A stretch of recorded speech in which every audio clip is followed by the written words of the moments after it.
La sortie de l'autobiographie du prince Harry Publicité 2023 a commencé sur les chapeaux de roue pour les Windsor, qui dès le 10 janvier, ont dû surmonter la parution du « suppléant », l'autobiographie du prince Harry qui a fait beaucoup de bruit.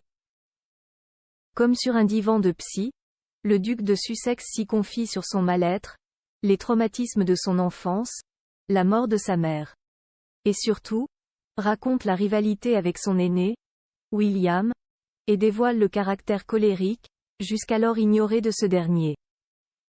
La mort de Constantin II de Grèce, les têtes couronnées d'Europe et d'ailleurs ont entamé l'année de la plus triste des façons. Le 16 janvier, elles se réunissaient à Athènes, pour offrir un dernier adieu au roi Constantin II. Décédé 6 jours plus tôt, à l'âge de 82 ans, il avait été le dernier souverain à régner sur la Grèce, une petite année, de 1973 à 1974, jusqu'à ce qu'un référendum l'oblige à l'exil. Après 40 ans passés à l'étranger, notamment à Londres, il ne reviendra en Grèce qu'en 2013. C'est là, sur les terres de ses illustres ancêtres, qu'il s'éteindra. Le sacre de Charles III et de la reine Camilla, les Britanniques n'avaient pas connu de couronnement depuis 70 ans. Autant dire une éternité. Alors, le 6 mai 2023, ce n'était pas qu'un pays qui était à la fête, mais le monde entier. Près de 2 milliards de téléspectateurs, dont 14 millions en Angleterre et 9 millions en France, ont vu l'archevêque de Canterbury poser la lourde couronne de Saint-Édouard au sommet du crâne du nouveau roi. Un moment inoubliable. Le mariage de la princesse Alexandra de Luxembourg. Le Luxembourg n'avait pas connu de mariage princier sur son territoire depuis celui du grand-duc héritier Guillaume avec Stéphanie de Lannoy, en octobre 2012. Alors, le 22 avril dernier, le grand-duché était en liesse, pour l'union de la princesse Alexandra, seule fille du grand-duc Henri et de la grande-duchesse Maria Theresa, avec le français Nicolas Bagory.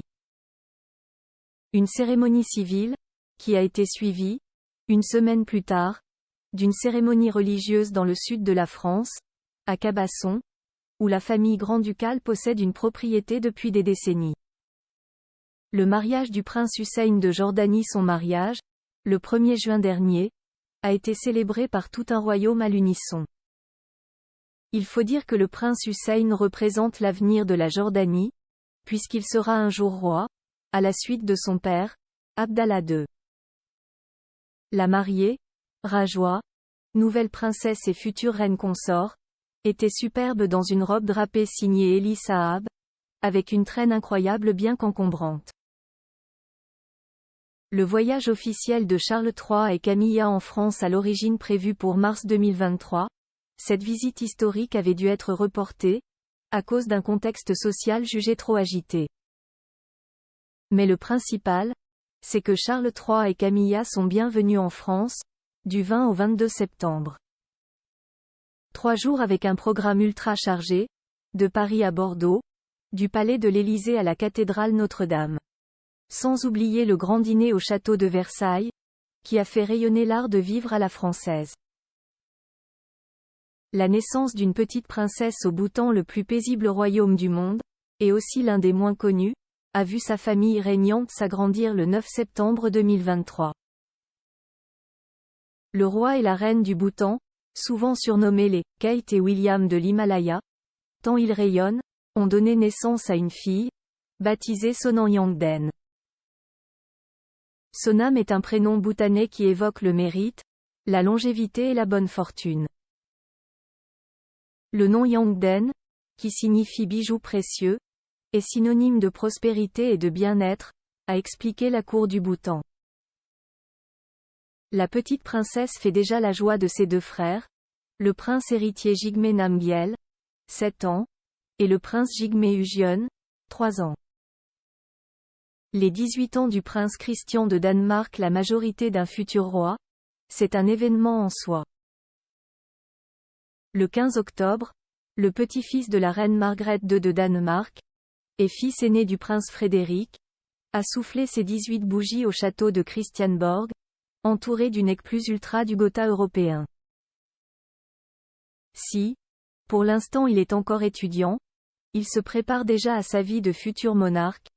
Il a d'ailleurs participé à son premier conseil d'État et signé l'acte qui lui autorise à assurer la régence si besoin. Léonore d'Espagne prête serment sur la Constitution. Le prince Christian n'est pas le seul futur souverain européen à avoir fêté ses 18 ans en 2023. De l'autre côté des Pyrénées, Léonore, fille aînée du roi Felipe VI et de la reine Laetitia, a atteint sa majorité le 31 octobre. Pas de grande fête pour l'occasion mais une journée très solennelle. La princesse des Asturies a prêté serment sur la Constitution devant le Parlement, députés et sénateurs, réunis en session extraordinaire.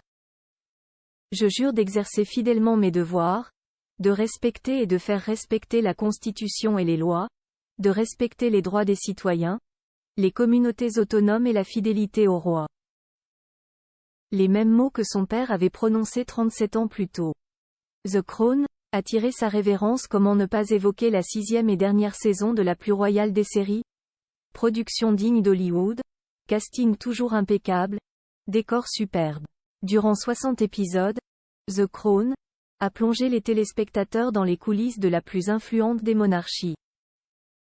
Alors certes, les scénaristes ont parfois été accusés de brouiller la frontière entre fiction et réalité. Mais ne boudons tout de même pas notre plaisir. The Crown nous manque déjà.